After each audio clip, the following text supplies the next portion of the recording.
Well, the gas burner is running, but the gas fill valve is leaking.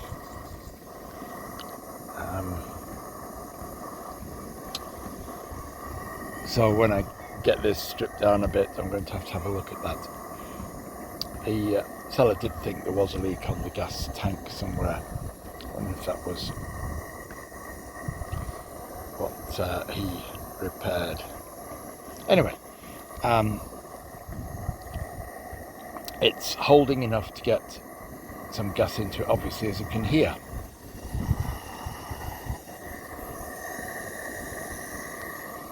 Let's see if we can get some steam up. No pressure yet.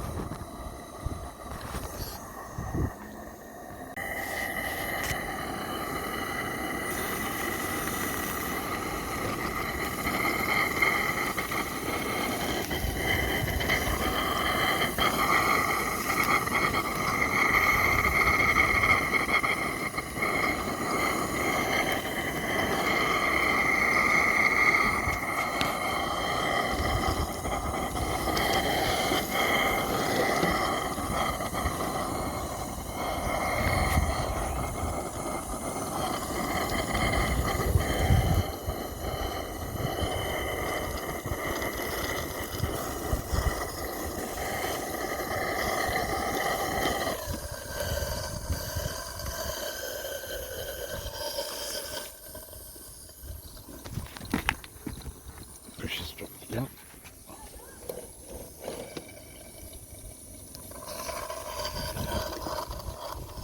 Oh,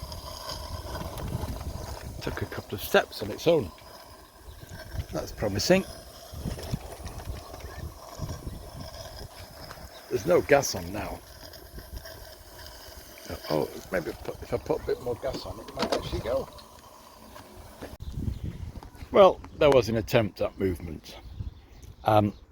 Clearly, first thing to do is to fix the gas leak, which I think may well be around the gas filler valve part of the tank. I'll see what's required there. It means a strip down, and then we might be able to get up enough pressure to do something. At the moment, it was getting up to about 15 to 20 psi as far as I can tell on that. Oh, you can't see it. Pressure meter there. Right, let's get back to the workbench and do some repairs. Well, to take the superstructure off, the cap comes off relatively straightforwardly, relatively easily. A couple of screws through that hole there, each side, seemed to be all that was holding the cap on. That goes into a tapped hole here. Not sure if there's meant to be anything else. One tapped hole there, another tapped hole the other side, and I can't see anything else particular that would hold the cap on. This part, well,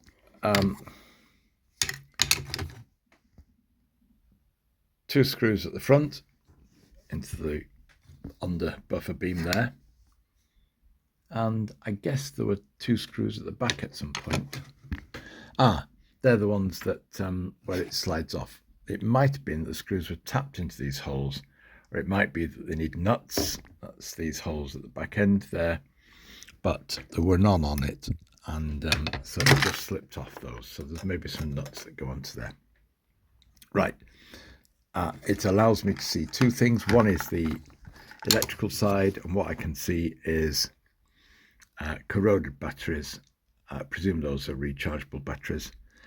And so I would guess the best thing for that is to take the whole battery holder out and replace it with a new battery holder. That will have been the electrics. One use for those electrics will be to light up the two LEDs on the front. I'm not less interested in that. The other thing about the electrics is they do go to this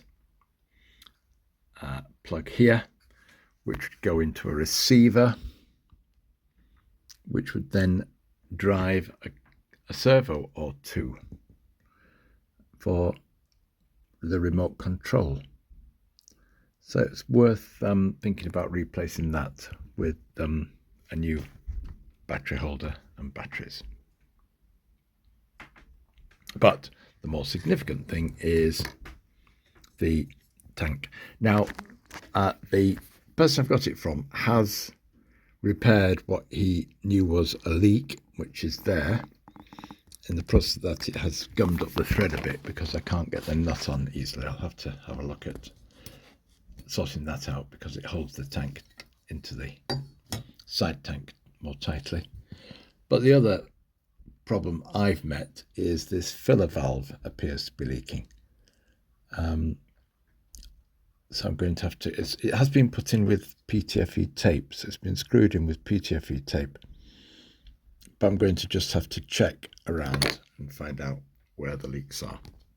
See if there's what more needs to be sealed on that. Sometimes the camera catches what the eye misses.